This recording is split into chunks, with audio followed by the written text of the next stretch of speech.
नेपालमा छँदा विदेशहरू पक्कै पनि केही न केही फरक हुन्छ भन्ने त महसुस भइ नै राखेको थियो। अनि यहाँका हरेक कुराहरू, यहाँको नियम, कानुन सबै कुराहरूले अलिक फरक नै छ जापानको भाषा नभएको कारणले गर्दा काम पाउन पनि अलिकता असहज हुने, गाह्रो हुने। कसैलाई काम छ कि भनेर सोद्धाखेरि पनि भाषा सोध्ने।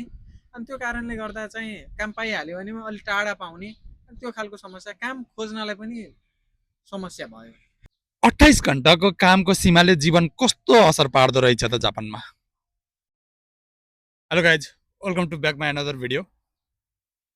तपाईँहरू जापानमा हुनुहुन्छ र अहिलेको टाइम भनेको डिपेन्डेन्ट ल्याउने टाइम हो होइन। तपाईँहरूले चाहिँ लगभग मार्च अप्रिलमा आफ्नो पढाइ सकेर अब आफ्नो फ्यामिली ल्याउने सोच्दै हुनुहुन्छ भने यो भिडियो चाहिँ तपाईँहरूको लागि एकदमै खास हुनसक्छ, किनकि आज हामीहरू नयाँ मान्छेहरू जुन डिपेन्डेन्ट लाइफमा 1-2 वर्षदेखि जापानमा भोगिरहेका छौँ त्यो सन्दर्भिक रहेर आज हामीहरूले चाहिँ भिडियोमा तपाईँहरूमा प्रस्तुत गर्ने कोसिस गरेका छौँ।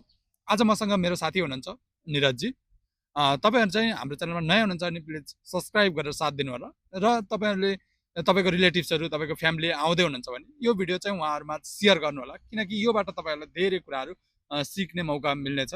आज हामीहरू चाहिँ यही सम्बन्धित रहेर निरजजीसँग डिस्कस गर्नेवाला छौँ कि जापानमा डिपेन्डेन्ट लाइफस्टाइल कतिको सजिलो छ, हामीले भोग्न परेको प्रब्लमहरू के छ, सहजता के छ, अनि हामीले कमाउने इन्कमहरू कतिसम्म कमाउन सकिन्छ, के एक्सपेक्ट राखेर चाहिँ हामी जापान आउने भनेर आज हामी यो कुरामा डिस्कस गर्नेवाला छौँ।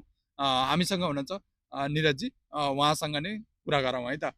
हजुर नमस्ते, म निरज बोहरा, नेपाल घर कैलाली, हाल अहिले जापान ओसाकामा बसिरहेको छु। तपाईँ चाहिँ निरजजी जापान आउनुभएको चाहिँ कति भयो त टाइम?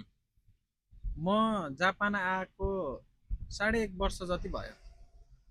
जापान आउनु अगाडि तपाईँले डिपेन्डेन्ट भिजामा आउनुभयो नि तपाईँ त? हजुर हो, डिपेन्डेन्ट भिजामै आएँ। तपाईँले जापान आउनु अगाडि कस्तो कल्पना गर्नुभएको थियो कि जापान कस्तो होला भनेर? हो, जापान हामी नेपालमा छँदा विदेशहरू पक्कै पनि केही न केही फरक हुन्छ भन्ने त महसुस भइ नै राखेको थियो। मलाई जापान पनि त्यस्तै केही न केही फरक छ भन्ने चाहिँ लागेको थियो। खासमा वास्तविकता कस्तो लाग्यो त तपाईँलाई?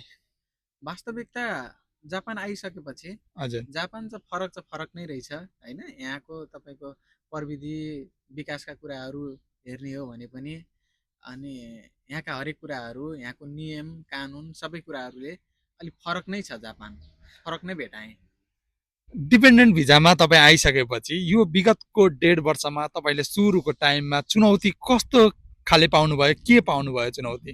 डिपेन्डेन्ट भिजामा जापान आइसकेपछि आएका चुनौतीहरूमा चाहिँ यहाँ मेन कुरा भाषाको समस्या हो होइन। डिपेन्डेन्टमा आउने कसैले पनि भाषा जानेको हुँदैन, पढेको हुँदैन। कसैले जानेको छ भनेदेखि चाहिँ त्यो धेरै राम्रो हो होइन। खासमा चुनौती चाहिँ पढाइ नै हुन्छ होइन। समस्या भनेको चाहिँ यहाँ भाषा नै समस्या हो। पहिलो दिनदेखि अहिलेसम्मको यात्रामा सबैभन्दा धेरै के सिक्नु भयो त तपाईँले? पहिलो दिनदेखि अहिलेसम्मको यात्रामा यहाँको समय, यहाँ चाहिँ तपाईँको समय चाहिँ एकदम महत्त्वपूर्ण छ। तपाईँले 1 मिनट ढिलो गर्नुभयो भने पनि तपाईँ काममा जान सक्नुहुन्न, किनभने 1 मिनट ट्रेनले रोक्दैन होइन। बसमा जानु छ भने बसले रोक्दैन। हजुर, त्यो कारणले गर्दा ल मान्छे आउँदैछ, हाम्रो उता त मान्छे आउँदैछ एकछिन रोकौँ भन्ने हुन्थ्यो नि। त्यो किसिमको वातावरण हुन्थ्यो। त्यो किसिमको वातावरणमा हामी हुर्किराखेका थियौँ होइन। त्यसैमा हामी चाहिँ कामहरू गरिराखेका थियौँ, तर त्यो कुराहरू यहाँ चाहिँ छैन। डिपेन्डेन्ट भिजामा बस्दाखेरि मानसिक रूपमा सबैभन्दा बढी असर चाहिँ के कुरामा परे जस्तो लाग्छ तपाईँलाई? डिपेन्डेन्ट भिसामा बस्दै गर्दा सबैभन्दा बढी असर परेको कुरामा चाहिँ यहाँ चाहिँ तपाईँको बाहिर निस्क्यो भने पनि होइन विभिन्न कुराहरू देखिन्छ, थाहा हुन्छ, हेरिन्छ, कस्तो फरक लाग्छ होइन। तर त्यो कुराहरू के हो भनेर यहाँ सोध्नलाई भाषा हुँदैन क्या होइन। मनमा कति धेरै कौतूहलताहरू हुन्छन्, तर त्यो कौतूहलता मेटाउनका लागि के गर्ने त, कसरी सोध्ने भन्ने कुराहरू भाषा नै हुँदैन। त्यो भाषा नजानिसकेपछि त अनि त्यो कुराहरू हेर्ने आउने हो, के हो कसो हो, कसैलाई सोध्न नि सकिएन। त्यो चाहिँ सबैभन्दा ठुलो चुनौती लाग्यो मलाई चाहिँ। अनि त्यो भयो, त्यसपछि तपाईँको भाषा नभएको कारणले गर्दा काम पाउन पनि अलिकता असहज हुने, गाह्रो हुने, कसैलाई काम छ कि भनेर सोद्धाखेरि पनि भाषा सोध्ने, अनि त्यो कारणले गर्दा चाहिँ काम पाइहाल्यो भने पनि अलिक टाढा पाउने, अनि त्यो खालको समस्या, काम खोज्नलाई पनि समस्या भयो। तपाईँको चाहिँ काम खोज्ने प्रक्रिया कस्तो भयो होइन, अनि पहिलो काम चाहिँ कसरी पाउनु भयो त बताइदिनुहोस् न।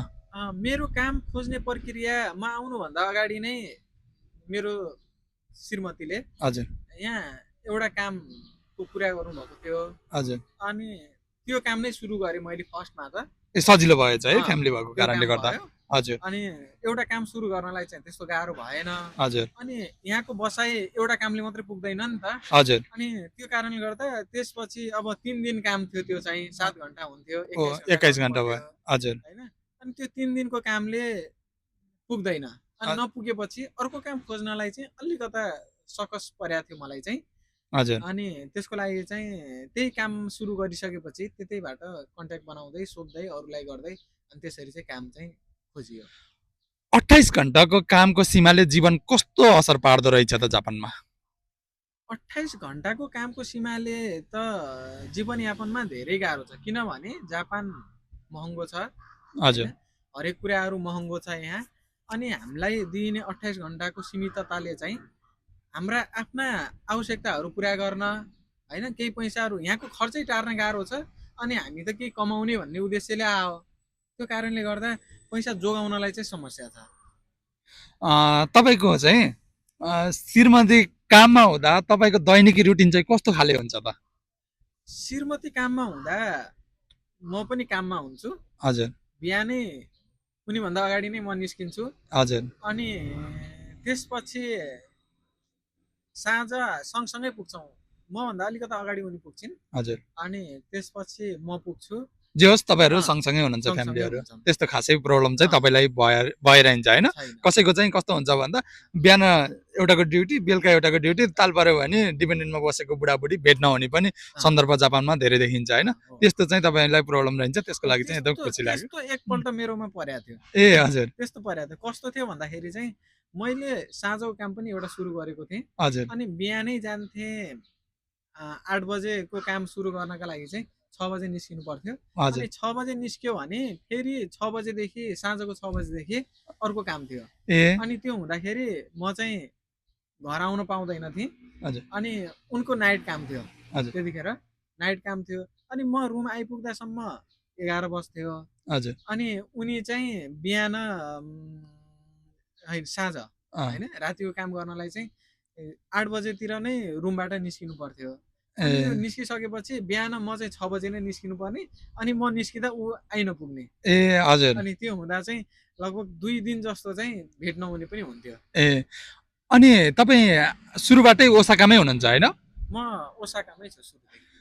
ओसाकामा बस्नुको फाइदा र बेफाइदा चाहिँ तपाईलाई के लाग्यो त? ओसाकामा बस्नुको फाइदा र बेफाइदाको कुरामा चाहिँ अरू ठाउँहरूको चाहिँ अनुभवै छैन मलाई हैन। म सुरुमै ओसाका आएँ, तर अरू ठाउँको तुलनामा चाहिँ यहाँ चाहिँ काम सुनिन्छ नि हैन, सुनिने कुराहरूमा चाहिँ यहाँ चाहिँ काम खोज्न, काम पाउनलाई चाहिँ अलिक सहज छ भन्ने चाहिँ सुनिन्छ। डिपेन्डेन्ट भिजामा आफ्नो क्यारियर कस्तो होला जस्तो लाग्छ त तपाईलाई? डिपेन्डेन्ट भिजामा हजुरको क्यारियर कस्तो भन्दा पनि जापानमै क्यारियर कस्तो भन्ने कुराहरूमा चाहिँ अब डिपेन्डेन्ट भिजाले एउटा सीमितता दिएको छ हैन, 28 घण्टाको मात्रै। अब योभन्दा अगाडि त अझै अलि ह्यान्ड क्यास यताउता भन्ने कुराहरू पनि थियो। अब त्यो पनि नहुने भन्ने कुराहरूले गर्दा चाहिँ 28 घण्टाको कमाइमा पनि अझै होकेनहरू के कुराहरू तिर्नुपर्ने यहाँको समस्या छ नि त। अनि व्यक्तिगत त्यो कुयुमा बस्नका लागि पनि अझै 18-20 घण्टा मात्रै गर्न मिल्ने हैन, त्यति पनि अझै गर्न लगभग 80-90 हजारको अन्डरमा आउनु पर्यो, मात्रै कमाउन मिल्ने। अथवा त्योभन्दा बढी कमाइयो भने आफैले व्यक्तिगत रूपमा यहाँको होकेनहरू, इन्सुरेन्स अनि इन्कम ट्याक्सहरू तिर्नुपर्ने हैन। त्यो कारणले गर्दा डिपेन्डेन्ट भिजामा भविष्य त अनुअलमै छ हैन। अनि तपाईलाई ओसाका आइसकेपछि कहिले कहिले आर्थिक रूपमा ठुलो चुनौती आयो कि आएन त? ओसाका आइसकेपछि आर्थिक रूपमा ठुलो चुनौती आयो। ओसाका आइसकेपछि आर्थिक रूपमा चुनौतीहरू आयो। कसरी आयो भन्दाखेरि चाहिँ म चाहिँ मेरो श्रीमती स्टुडेन्ट छँदै म आएको हो। ए हजुर, स्टुडेन्टमै भनेपछि सेनुनगाकोमै आउनुभयो। हो, सेनुनगाकोमै आएँ। अनि उनको पढाइ सुरु थियो। अनि उनको पढाइ सुरु हुँदाखेरि अब उनलाई पनि 28 घण्टाको सीमितता हुन्थ्यो। अनि त्यसपछि गएर अब मलाई पनि भयो। पहिला सुरुमा काम नपाउँदाखेरि रुम रेन्ट हजुर। अनि त्यो कुराहरू भयो। अनि फिसहरू तिर्नुपर्ने हरेक कुराहरू अनि भाडाहरू तिर्नुपर्ने त्यो कुराहरूले गर्दा चाहिँ समस्या आएको थियो। जापान आएपछि आफ्नो व्यक्तित्वमा के परिवर्तन पाउनुभयो? जापान आएपछि मेरो व्यक्तित्वमा आएको फरक भनेको एउटा समय चाहिँ अलि मैले बुझेँ कि भन्ने जस्तो चाहिँ लाग्छ। हजुर। अनि घर परिवारको याद चाहिँ कहिले आउँदो रहेछ सबैभन्दा धेरै? घर परिवारको याद चाहिँ सबैभन्दा धेरै आउने भनेको अब म नेपालमै छँदाखेरि पनि परिवारसँगै थिइनँ। म काठमाडौँ बस्थेँ। हजुर। अनि त्यसले गर्दा चाडबाडमा चाहिँ घर गइन्थ्यो। हजुर। हो त्यो चाडपर्वहरूमा चाहिँ परिवारको याद चाहिँ आउँदो रहेछ। तपाईलाई जापानको सोशल लाइफ चाहिँ सजिलो लाग्यो कि गाह्रो लाग्यो? जापानको सोशल लाइफ सजिलो नै लाग्यो मलाई चाहिँ। सामाजिक रूपमा चाहिँ। हजुर। जे होस् कसैले कसैको इन्टरफियर गर्दैन, केही कुरा गर्दैन, यिनीहरू डिसिप्लिनमा एकदमै बाँधिएको छ।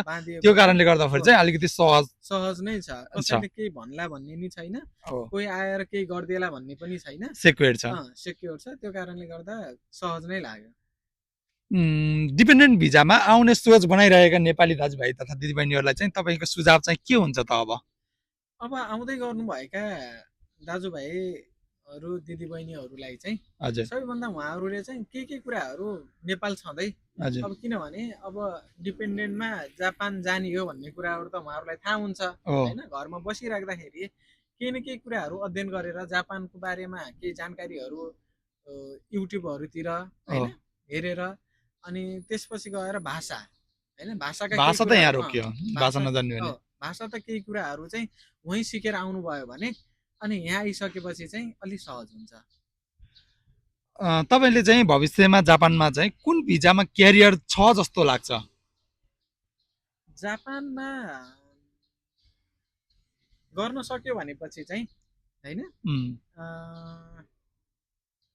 तपाईँको आएर यहाँ भाषा राम्रो बनाउन सक्ने हो र पढ्न सक्ने हो भनेपछि चाहिँ होइन गिजुनक्युको भिजामा आउनुभयो भनेपछि चाहिँ होइन उहाँले चाहिँ भाषा त्यही किसिमले बनाउनु भयो, आफ्नो स्किललाई त्यसरी नै बढाउँदै लैजानु भयो भनेपछि चाहिँ राम्रो छ। त्यसमा चाहिँ राम्रो छ। हजुर। डिपेन्डेन्ट भिजा बारे नेपाली समुदायमा सबैभन्दा ठुलो भ्रम के छ जस्तो लाग्छ तपाईँलाई? डिपेन्डेन्ट भिजामा नेपाली समाजमा सबैभन्दा ठुलो भ्रम भनेको चाहिँ डिपेन्डेन्टले कमाउने हो भन्ने खालको एउटा भ्रम छ नेपाली समाजमा चाहिँ। डिपेन्डेन्टले कमाउने हो, जति पनि काम गर्नुपर्छ भन्ने किसिमको चाहिँ छ। तर अब त्यो किसिमको यहाँ वातावरण छैन। तर सोच्दाखेरि चाहिँ डिपेन्डेन्ट भइसकेपछि किन कमाएन भन्ने चाहिँ हुन्छ हैन भन्ने चाहिँ हुन्छ है। मान्छेले चाहिँ अब अन्त के हुन्छ थाहा छैन हैन। अन्त चाहिँ त्यस्तो सीमितता छैन भन्ने जस्तो नि लाग्छ अरू ठाउँहरूमा के छ। तर यहाँ चाहिँ अब त्यो खालको त्यो सीमित समय बनाइदिएको कारणले गर्दा चाहिँ यहाँ चाहिँ कमाउन चाहिँ गाह्रो छ। तर त्यही किसिमले अरूले चाहिँ त्यो कमाउने भन्ने नै सोच्छन्। लगभग यहाँको लाइफस्टाइललाई टाइट गर्ने हो भने केही रकम बचाउन सकिन्छ कि सकिँदैन होला त बुढाबुढीले? बचाउनलाई सकिन्छ हैन, सकिन्छ। तर नेपालको तुलनामा त अब यहाँ त अलिकता बचि नै हाल्छ हैन। अनि सबै कुराहरूलाई अब खर्च त्यसरी नगर्ने हैन, किनभने कमाउन आएको हो, केही कुराहरू जोगाउनु पर्छ भन्ने उद्देश्य लिएर बस्ने हो भनेपछि कमाउने हो भनेपछि चाहिँ जोगाउन अहिलेको अवस्थामा चाहिँ जोगाउन सकिन्छ। जापानमा बसेका भाइ बहिनीहरूलाई चाहिँ तपाईँहरूले अब जस्तो के सुझाव दिन चाहनुहुन्छ? जस्तो अब कसैले डिपेन्डेन्ट ल्याउने बेला पनि भयो, यो बेला भनेको डिपेन्डेन्ट आउने टाइम हो हैन, के सुझाव दिन चाहनुहुन्छ त तपाईँले त्यो अब आउनेवाला भाइ बहिनीहरूलाई? अब डिपेन्डेन्टमा आउँदै हुनुहुन्छ भनेपछि चाहिँ हजुर अब सबैभन्दा पहिले अब आफ्नो तयारी गर्नुहोस् हैन। आफू चाहिँ कसरी बलियो हुने, कसरी चाहिँ यहाँ आएर चाहिँ सर्भाइभ गर्ने भन्ने कुराहरूमा मैले अघि नै पनि भनिसके, भाषा मेन कुरा हो यहाँको हैन। भाषा चाहियो हैन, चाहियो। यसमा चाहिँ इफ बट छैन। अझै भाषा भयो भनेपछि चाहिँ भाषा नहुँदा पनि काम नपाउने हैन, काम पाउँछ। तर धेरै सङ्घर्ष छ, गाह्रो छ हैन। भाषा भयो भने तपाईँको घर वरिपरि पनि पाउनुहुन्छ काम हैन। त्यसले गर्दा तपाईँको समय बचत भयो। तपाईँको काममै जाने 2 घण्टा 4 घण्टा जाने आउने नै समय त त्यो त बचत भयो नि त। त्यो 4 घण्टा तपाईँले अर्को ठाउँमा काम गर्न सक्नुभयो भनेपछि चाहिँ त्यो भनेको 4000 रुपियाँ हो नि त हैन। जापानमा चाहिँ तपाईँलाई पढाइ तगडा लाग्यो कि स्किल केमा फोकस गर्दाखेरि चाहिँ बेस्ट हुन्छ जस्तो लाग्छ जापान आउने मान्छेहरूले? जापान आउने मान्छेहरूले स्किल चाहिँ अलिकता राम्रो बनाएर आउनुभयो भनेपछि चाहिँ हजुर यहाँ चाहिँ तपाईँको पढाइ सर्टिफिकेटहरू भन्दा पनि काममा हेर्ने भनेको चाहिँ स्किल नै हेरिन्छ। स्किल नै हेरिन्छ हैन। सबैभन्दा पहिले भाषा हेरिन्छ हजुर हैन। अनि त्यसपछि तपाईँले काम प्रवेश गरिसक्नुभयो भने त्यसपछि तपाईँको स्किल हेरिने हो। त्यो कारणले गर्दा स्किल नै यहाँ चाहिँ बढी आवश्यक छ। यदि समय पछि फर्काउन पाइयो भने जापान आउनु अघि के फरक तयारी गर्नुहुन्थ्यो तपाईँले? मैले भाषालाई अझै राम्रो बनाउँथेँ। भाषै भनेपछि निरजजीको आज लिएको क्वेसनमा सबैभन्दा मेन भनेको भाषा छ हेर्नुहोस्। त्यही भएर चाहिँ भाषामा कतिको फोकस गर्नु पर्दो रहेछ भन्ने तपाईँले सोध्न सक्नुहुन्छ हैन। भिडियो लामो बनिसक्यो, म अब अन्तिमतिर छु। अन्तिम प्रश्न गरे है त। एक शब्दमा भन्नु पर्दा तपाईँको लागि डिपेन्डेन्ट भिजा लाइफ जापान कस्तो भयो त? कस्तो लाग्यो अनि किन? डिपेन्डेन्ट भिजा र जापानको लाइफ चाहिँ हैन। अब जसरी पनि दुई अब श्रीमान श्रीमती सँगै त हुन परि नै हाल्छ हैन। अब सँगै हुने कसरी भन्दाखेरि अब यही एउटा उपाय हो हैन। अब यो उपायमा अब डिपेन्डेन्ट लाइफ भन्दा पनि अब श्रीमान श्रीमती सँगै हुनु पाउनु नै त्यही नै ठुलो कुरो हो। सँगै बसेर काम गर्न पाउनु। कतिपय ठाउँहरूमा अब डिपेन्डेन्ट जान नपाउँदाखेरि चाहिँ एक्लै सङ्घर्ष गरिरहनु पर्ने अवस्था हुन्छ भने सँगै मिलेर सङ्घर्ष गर्न पाउनु त्यो चाहिँ राम्रो नै लाग्यो। हुन्छ निरजी, तपाईँले धेरै धेरै टाइम दिनुभयो, त्यसको लागि एकदमै धन्यवाद हैन। फेरि हामी कुनै दिन यस्तै कुराहरूमा टपिक्समा डिस्कस गर्दै गरौँला। हाम्रो दर्शकहरूलाई चाहिँ के भन्न चाहनुहुन्छ लास्टमा भनिदिनुहोस् न है। उहाँहरूलाई अझै कोही डिपेन्डेन्ट आउँदै हुनुहुन्छ भनेपछि मलाई भाषा तयारी गर्नुहोस्, यहाँको बारेमा अझै राम्ररी बुझ्नुहोस् भन्न चाहन्छु। र सबैलाई स्वस्थ रहनुहोस्, व्यस्त रहनुहोस्। अनि हाम्रो युट्युब च्यानललाई सब्सक्राइब गरिदिनुहोस्, लाइक गरिदिनुहोस्, अरू ठाउँ पनि पुग्ने गरी सेयर गरिदिनुहोस् हैन।